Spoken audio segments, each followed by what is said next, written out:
In 1872, the Mary Celeste was found adrift in the Atlantic, cargo intact. Sails torn, but no sign of her crew.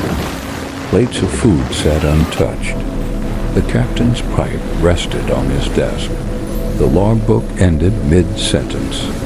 No lifeboats missing, no struggle, just silence. Some say they vanished in a storm, others that something unseen claimed them.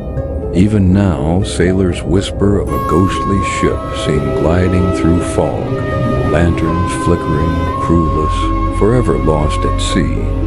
Maybe the Mary Celeste never sank. Maybe she just sailed beyond the living world.